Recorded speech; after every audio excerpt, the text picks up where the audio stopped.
it wasn't a stupid conversation. Right. Too soon. Too soon. Right. You know one thing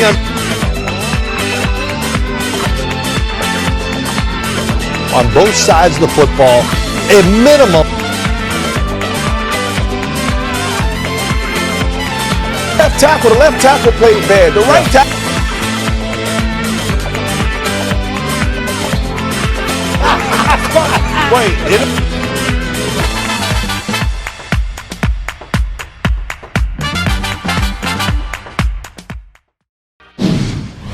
Welcome to the show. Let the pros watch. I'm James Brown. And after a week that featured blowout wins and down to the wire finishes, plus the significant impact of COVID-19 issues, our guys have plenty to talk about. But Phil, can I just vent just for a quick second and have you guys jump on me? Yeah. Is Carson Wentz that bad? Has he regressed that much? You would think this guy doesn't know anything. And is football a team game? No. Football is now just about the head coach and the quarterback. That's it. That's it. Unless the receiver goes down the field and catches it. That's all about. I just asked the guys, name me a quarterback that had a great season on a bad team. Now, you look at the Philadelphia Eagles. Yeah. Look at that offensive line. Look who he's throwing to. Right. All that. So what do you expect him to do? Go out there and put up, look at his numbers or not. Man, people, quit talking about just stupid numbers. Realize the situation you're in and deal with it from there. Hold tight. And then San Francisco, they have been the epitome of a MASH unit all season long. I know they had some guys back last week, but these guys have played hard all season long. JB, it's something about a coach that you would do anything for. That these are the coordinator that the San Francisco 49ers have. They would do anything for him. You watch his attention to detail on little things. Like you watch the way linebackers coming downhill and they're rallying to the football. And I'm telling you, for them to go punch the Rams the way they did, right? This game will never change. It's a man on a man. You know, they're emotional and they're fast. They love their coordinator. He's playing a game with them, which is really cool. He is. What did I learn? I don't think we're talking about the wide receiver enough. There's a lot of, really good wide receiver play right now. They want to put us in a box and say we're divas and we want all the attention. Oh, okay. Why can't it just be we're the best athletes on the field? Can I chime in? A.J. Brown in Tennessee. Yeah, no. This is what I learned. Okay, please. A.J. Brown down in Tennessee, you can't tackle this guy. You can't. Like, I absolutely love watching him play, how physical he is. I don't know what you would call him. He's a hybrid between a running back and a wide receiver. He just gets it done. DK Metcalf, just a monster. Career day last night, 10 catches, 177 yards. I mean, this dude, if he keeps this up, he's going to be one of the greatest receivers our league has seen. That's saying a lot, and I know I'm getting ahead of it. And then the last guy, Tyreek Hill. My goodness. We're going to talk to him later. You talk about receivers every week, though. Every week you got a new thing. We throw good. How do you categorize Tyreek? Is he? I love Ray. You said this to the green room. Yes. Is he an X? Is he a Z? Man, is he a Y? What is all he wants to be? He is everything. We're going to jump. But let me tell you what I learned. You have to have a run game to beat Pat Mahomes. You cannot trade scores with Pat Mahomes. No, you're going to lose. The only way to beat Pat, and this is what we're going to, of course, get into the Brady and Bruce and all these things, but maybe you saw Brady a little bit differently because of Pat Mahomes, because you was watching that greatness. Pat Mahomes has something so different. And I'm telling you, it's the same thing you're talking about with receivers, right? I'm still trying to figure out how 32 teams passed up on A.J. Brown and DK Metcalf. How? Yeah. How did that happen, right? And so when I'm watching the game, I'm liking it from the ultimate respect. Question for you and Phil. Is Pat Mahomes the journey? Do you have to go through Pat Mahomes? Absolutely. Listen, he's the best player in the NFL. He's the best player in the NFL. I don't even think the players will argue it. Usually players, you want to be the guy, you don't want to give them credit. Well, I got to say this, too. What did I learn? The Cleveland Browns, the dysfunctional franchise of so many years in the gutter, they are 8-3. Yeah. And Ray, I know you said about the record, who they play. I don't care. Yeah. They're 8-3. They were 1-31 over 2 seasons. Yeah. That just shows you when you get the right people in charge, you can kind of put it together and turn your franchise around. Sounds easy, very hard to do. But Cleveland, I don't look at them as a Super Bowl contender, but it's amazing what they've done. Hey, Mr. Stefanski's done it. Hold on. Yes, ma'am. No, Ray knows. We'll just give him a card. No, we don't want to get Ray mad. He knows it's Patrick Mahomes. Yes, ma'am. This is Mrs. Mahomes. Oh, Mrs. Mahomes. Patrick. Oh, Patrick. You call him Mahomes. Pat? I call him Pat. You better not do that. Mama Sorry, Mahomes. Mama Mahomes. Please forgive me, Mama. She's on top big. of it.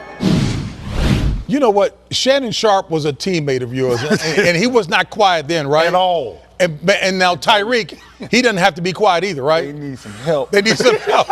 Hey, folks, a reminder that these guys will be talking with the speech of Tyreek Hill a little later in the program by way of Zoom. But right now, we're going to look at the other sideline in that game, and specifically the Tom Brady, Bruce Arians relationship. I remember Coach John Madden telling me years ago, if you make one or two moves to a team that only needs those one or two moves, they can go ahead on a championship run. But when you make as many changes as Tampa has, it takes a good while. But Phil, but that's what get into. Hey, it's like a relationship. Getting to know each other, right? How long you got to date a girl before you know if you like her or not? You got to date her for 5 years? I didn't say anything about liking. I'm talking about whether or not you guys find a good groove together. Let me tell you about the groove. Okay, the Bruce Arians is doing this. A little friction. Well, it doesn't hurt. Friction's always good. You know what? It motivates. I mean, I live with this. I was always. No, you lived with whom? With Bill Parcells. Okay, so are you going down the flashback? I was about to say, no, I'm like you now. I'm talking about me. So you saying Bill Parcells used to call you out publicly? A little bit, but usually it was in front of the team. It was brutal though too. But what if for Tom Brady? Yes. Tom Brady. Just play well, shut him up, and say, how do you like me now? That's one thing. And this whole thing about, we're a work in progress. You had training camp, and we've gone through 12 games. I'm sick of hearing it on TV and everything else. How much time do you need to get this together? So are people making excuses for him? Hold the question, because I want you to take a look at how Bruce Arians has been handling it in public. Still loving your comments, though, and whether or not this is what Brady needs. Take a look at what Bruce Arians has said after games. It was a screen pass with an outlet called, and he threw the outlet, and it was a pick six. Bad decision. I think he's getting confused a few times with coverage. That might be causing some inaccurate balls. We're not missing the deep ball in practice, that's for sure. So it's just a matter on Sundays hitting them. Hey, listen, you know what? That's Bruce Arians. Man, he only has one language, and that's just straight ahead and tell the truth or whatever. Sees what he's seeing. If you're a quarterback and you play for him, I told y'all some stories before we came on the air. This is how he is, and you got to deal with it, accept it, and play better. Yeah, but I think the bigger story is, the story that Mike Silver, broke from NFL Network talking about Bruce Arians basically said Tom Brady's picking the plays. He's calling the plays. So if that's true, when we talk about where does the blame go, because there's this narrative out there in the media, it's, whose offense is it? Is it Bruce Arians or is it Tom Brady's, what he did in New England? This offense is disjointed. We talked about this last week on the show. So Tom Brady is due to address the media. You have to believe that the first question they're going to ask, what is Coach talking about when he's talking, referring to you calling the plays and picking the plays? Two separate things, right? Two separate things. That's important. Yeah. But you got to think about it, because all we keep talking about, why is Tom Brady throwing the ball deep? That's not what got him those championships. He's a dink and dunk quarterback. He comes from a balanced offense where they run the ball, then they play action. That's what Tom Brady has done. Yeah. If he is truly calling these plays and picking these plays, then we gotta address his ego, because that's not what got him those Super Bowls. Go ahead.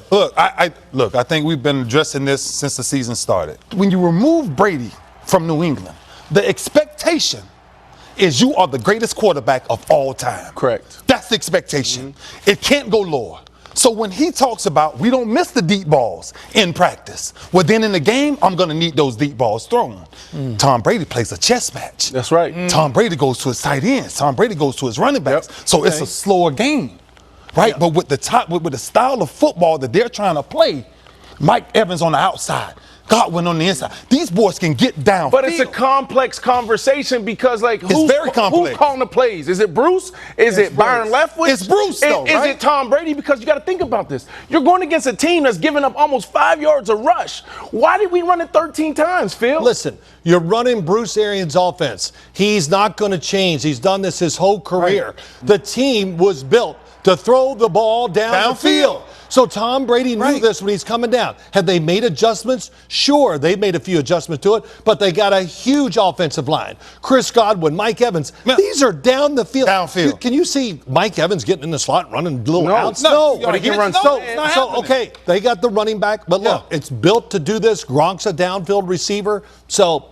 listen, I think the Tampa Bay Buccaneers, I know they're 7-5. I think they're extremely dangerous. Be careful. No, Phil. No, like you don't know who you are going into the playoffs. Who are you? What's your identity going into the playoffs, Phil? I disagree. Well, we've seen it. Well, I'm just going to tell you the games. I can name them. Green Bay, how'd that look? They ran the ball. They did some play actions. They threw it down the field. That's what they're Phil, kind of you're built correct. to do. Tampa is a very dangerous team. So, one-word answer. Bruce and Tom Brady together next season? Absolutely. I don't know. 150%. That's a terrible answer. The man saying answer. I get to the Hey, Romeo Crennel, who was with Phil in New York, you know what he said Phil's nickname was? The debater. The debater? Even with Bill Parcells. Did you see him just get all upset just then? The flames go up in his eyes, Yes, right? sir. No. Loved it. That's the Phil we know. You need to watch the movie The Great Debaters. Hey, folks, so due to the COVID-19 pandemic, it certainly has been a very challenging week, but I think most of us would agree the NFL has done a nice job up until this point, certainly blessed with very low infection rates, but we know that changed this past week. Joining us now for the latest on that issue is our NFL insider. That would be Judy Batista, senior writer for NFL.com. Judy, I mean, wow, last week reflected what the country is going through in terms of infection rates. Talk about Denver first. Well, Denver had the strangest circumstance. They played with no real quarterback. Wow. All 4 quarterbacks were ineligible to play. One had tested positive, and then it was discovered through contact tracing that the other 3 had had close contact with the guy who tested positive and without wearing masks. They had done their own informal film session together. They'd been in a room for a few hours together, sometimes not wearing masks. And so the league said, you're all out. You're a high risk. You've got to be out of the game. So no quarterbacks eligible. They had to call up a kid from the practice squad wide receiver, who deserves all the respect in the world for going out there, but a very difficult circumstance. But the league was very clear with teams. They sent a memo out in October from Roger Goodell saying, we are not postponing games. We're not going to blow up the schedule for competitive balance reasons. The only reason we will change the schedule is for medical reasons. There was not an outbreak in Denver. It was one player. The others were high risk. So they had to be isolated to make sure they didn't test positive. But they said it's safe to play this game, so we're playing this game even if you don't have a quarterback. Yeah. Look, I think if you think about what's happening, right, and we talked about this early in the season, what happens when at this top, right, the leadership standpoint, you have to almost treat this like a Super Bowl week, right, to where your leadership comes in and says, get in this room. We cannot make a mistake. You cannot be caught doing this. You cannot go out. And now, because guys have to police themselves, and we talked about this. What happens when the starting quarterback won't play? And you need those games if you're Baltimore. Yes, right. One of the teams you did talk about. Lamar Jackson possibly can't play against the Pittsburgh Steelers. Right, that's a huge. But this was a team issue where 4 quarterbacks were in the same room with no masks. To Judy's point, so that's leadership also having to reinforce that. JB, that's what it is. That's what it is, right? You have to sit down and have these real conversations. But it reflects how we all approach COVID, right? Where there's probably some people in the locker room don't think it's a real thing. They're not taking it serious. And to your point, that's why leadership is so important. That's why I chose the Seattle Seahawks as my NFC team and the team to win the Super Bowl is because of leadership. It's like it's as if you were playing in this era. Like I can see you going in the locker room and telling guys, this is what it's going to be. And if you break these rules, I'm cutting you. And you need that from inside the locker room. I don't feel bad for the Denver Broncos. Like, if this was any other, like, how can you play an NFL game without a quarterback? To your point about Seattle, no infections there. And as Phil Simms has said, that Pete Carroll is no nonsense about that. Hey, let me get 2 more real quickly and before Judy throws up a hand on all of us. Right?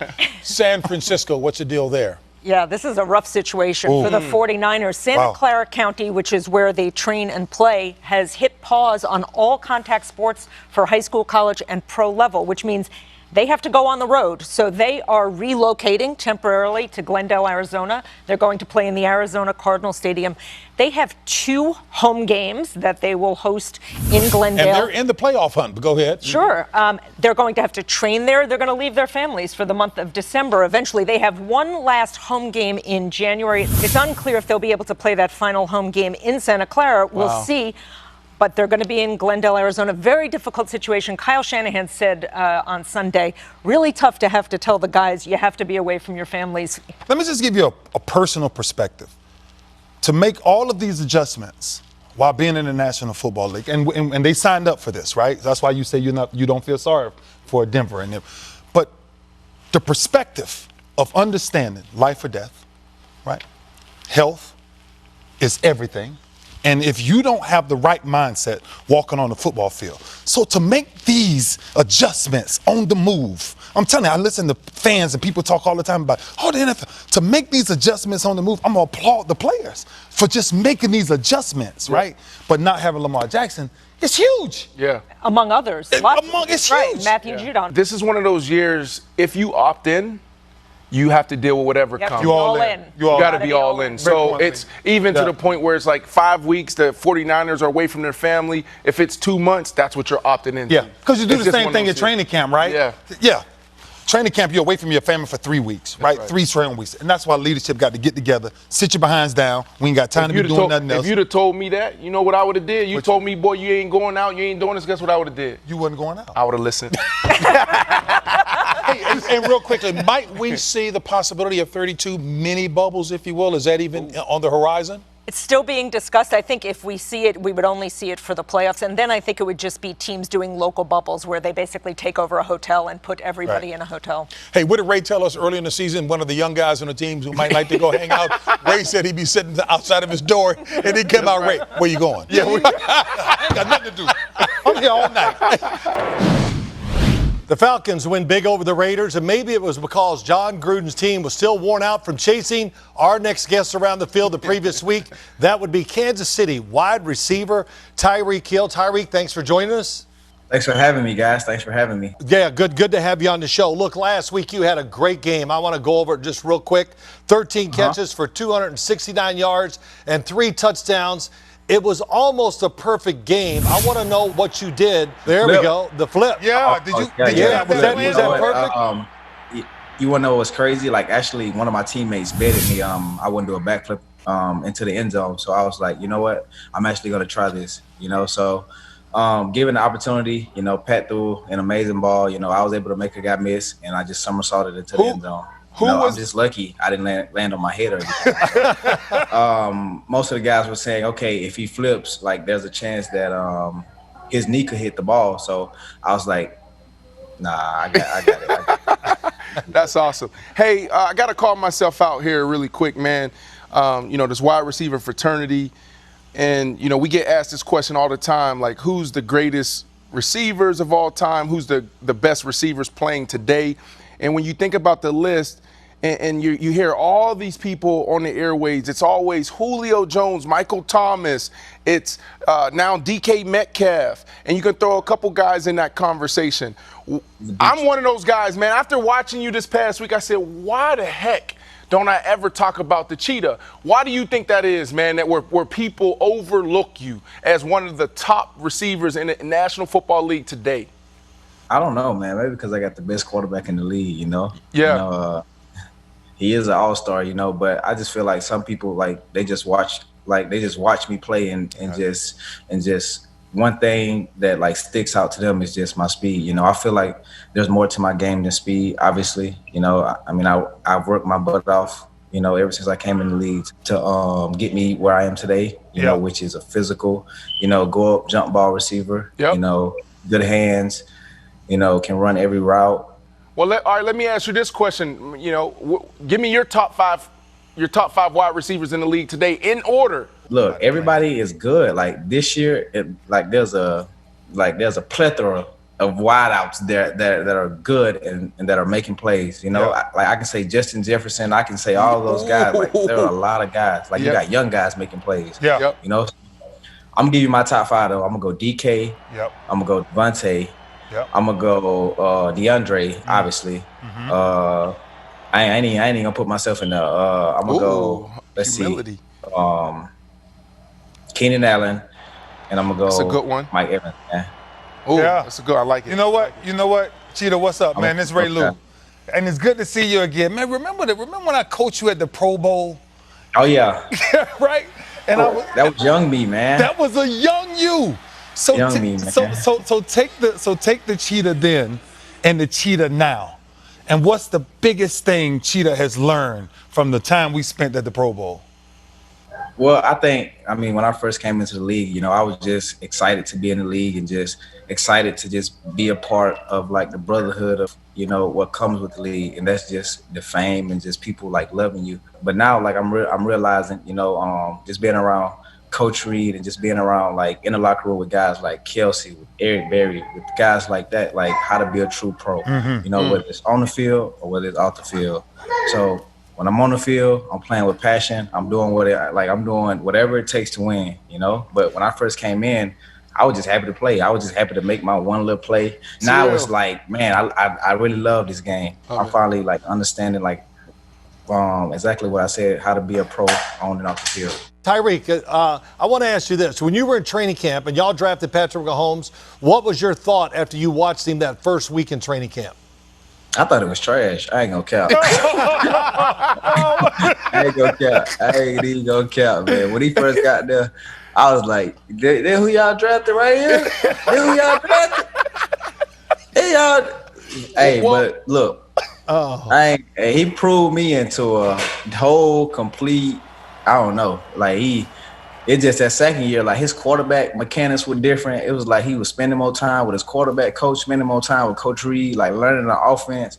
It was like, dude, was like different. Let me ask you this, Tyreek. I understand that you imitated somebody sitting here. I know it's not me.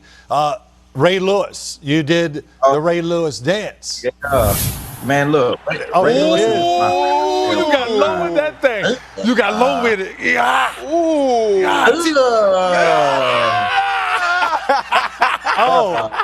Hey, that is so much better than Ray's. It's unbelievable. Whatever, Phil. Hey, Tyreek, you know, one thing I know just looking and reading about you, did you ever think of being an Olympic sprinter because you were so great at it and had such good times? Did you ever just say, I'm going to concentrate on track and see if I can go to the Olympics?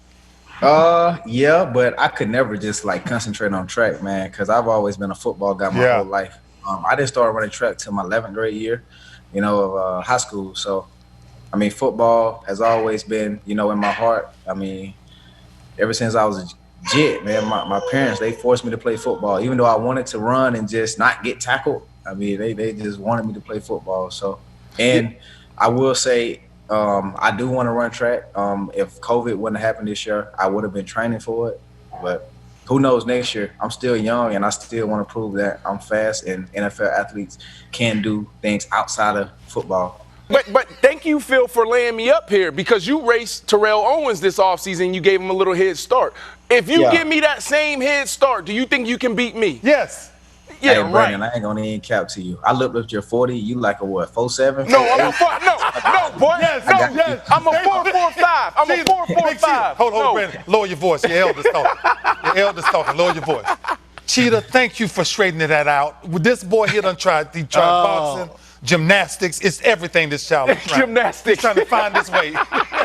Hey, Cheetah, line I'm gonna up. tell y'all like that, man. T.O. is a different animal. The man is even built different. Yeah, like, yeah. I tell like some of the guys in our locker room that T.O. faster than them.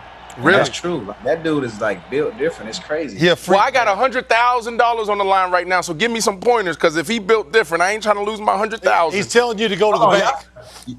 Yeah, Y'all finna race? I'm racing T.O. December 22nd. Oh, my gosh. Yeah, way to give away $100,000 with kids. Somebody call Las Vegas, man. Great job. Tell them I'm in. Tell Vegas I'm in and bet. Hey, Tyreek, I'm in too.